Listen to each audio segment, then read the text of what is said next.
कटक जिला आठगड़ अबकारी विभाग पक्षर कलरागड़ छक निकट में बेआईन भाव देशी मद बोझाई कर जाउथिबा एक 4 चकिया गाड़ी जार नंबर OD05BS7431 जबत होईछि।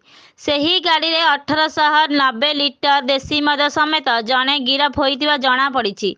आठगड़ अंचल देशी मदर कुटीर शिल्प पालटिथिबा बेले एहिठारु हजार हजार लिटर देशी मद राज्यर विभिन्न जिला को चोरा चालाण हेउछि बोली सूचना मिलिबारु आज एक विशेष सूत्रु खबर पाई कटक अबकारी मोबाइल स्क्वाड और आठगड़ अबकारी विभाग तिगिरिया थाना अंतर्गत कलरागड़ छकरे एही 4 चकिया गाड़ी को अबकारी विभाग माड़ी बसिथिला।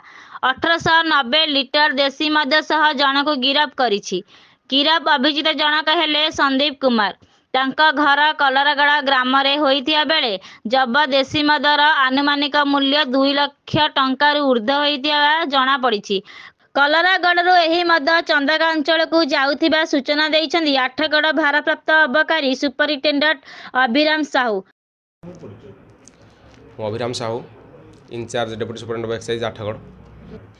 आगामी 2024 साधारण निर्वाचन को आखि आगे रखी गोटे स्पेशल ड्राइव चलती चोरा चालान चोरा कारबार मद उपरे जोटा कि आमर एक्साइज कमिशनर नरसिंह भोल सार एवं कटक जिलापाल विनीत कुमार भरद्वाज सार कड़ा निर्देश क्रमे आज सकाल 8टा समय आमर Cuttack mobile squad Athgarh squad एवं बांकी स्क्वाड मिलित भाव में चढ़ऊ करूँ जोटा कि बिरुड़ा जाऊा समय कलरागड़ छक पाखे गोटे 4 चकिया डाला गाड़ी को अटक रखिलु जोटा कि आमर 1890 लिटर मद जबत कराई एवं यही परिप्रेक्षी में जड़े आसामी को गिरफ्त कराई जार कि कलरागड़ से ना हूँ एसपी संदीप कुमार।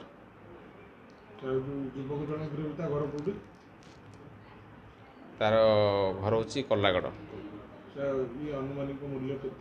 आनुमानिक मूल्य प्राय 9 लाख अधिक हम या कलरागड़ चंदकारिया को ट्रांसपोर्ट होता आपको तो जोरसोर आमर पेट्रोलिंग ड्यूटी बढ़ाव एवं यार केमी या बंद कर भी आम सार दृढ़ निर्देश अच्छी। ब्यूरो रिपोर्ट प्रयाग खबर।